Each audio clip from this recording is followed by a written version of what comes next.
18তম সপ্তাহের গর্ভাবস্থা। আপনার বাচ্চা এখন প্রায় একটি ঢেঁড়সের সমান। দৈর্ঘ্য 14.2 সেন্টিমিটার, ওজন 190 গ্রাম। শিশুর বৃদ্ধি ও আকার। শিশুর কান এখন পুরোপুরি গঠিত এবং সে এখন মায়ের হৃদস্পন্দন, পাকস্থলীর শব্দ, এমনকি বাইরের শব্দ শুনতে পারে। হাড় ও পেশিগুলো আরও শক্তিশালী হচ্ছে, তাই তার নড়াচড়া আরও বেশি ও শক্তিশালী লাগতে পারে। ফুসফুসে ছোট ছোট শ্বাসের অনুশীলন শুরু হয়েছে, যদিও এখনও অক্সিজেন সরবরাহ মায়ের শরীর থেকেই হয়। শিশুর ইমিউন সিস্টেম তৈরি হচ্ছে এবং সে মায়ের শরীর থেকে অ্যান্টিবডি গ্রহণ করছে। একটি মজার ব্যাপার, এখন থেকে শিশুর হেঁচকি হওয়া শুরু হতে পারে, যা মায়ের জন্য পেটের ভেতরে ছোট ছোট স্পন্দনের মতো অনুভূত হতে পারে। 18তম সপ্তাহে মায়ের শরীরে পরিবর্তন ও লক্ষণ। শিশুর নড়াচড়া আগের চেয়ে আরও স্পষ্ট অনুভব করতে পারেন, বিশেষ করে সন্ধ্যার দিকে যখন আপনি বিশ্রাম নেবেন। মায়ের শরীর ভারী লাগতে পারে কারণ ওজন ধীরে ধীরে বাড়ছে। পায়ের ব্যথা বা ক্র্যাম্প হতে পারে, বিশেষ করে রাতে। পিঠ ও কোমরের ব্যথা বৃদ্ধি পেতে পারে কারণ ইউটেরাস বড় হচ্ছে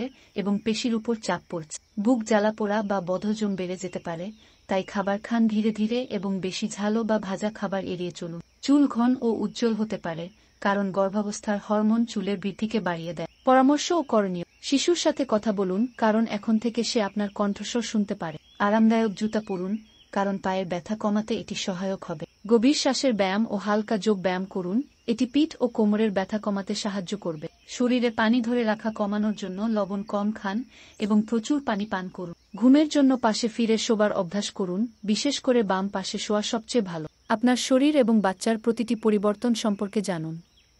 বিস্তারিত জানতে হেলথ ইনফো পয়েন্ট চ্যানেলটি সাবস্ক্রাইব করুন এবং সুস্থ গর্ভধারণের জন্য আমাদের সাথেই থাকুন।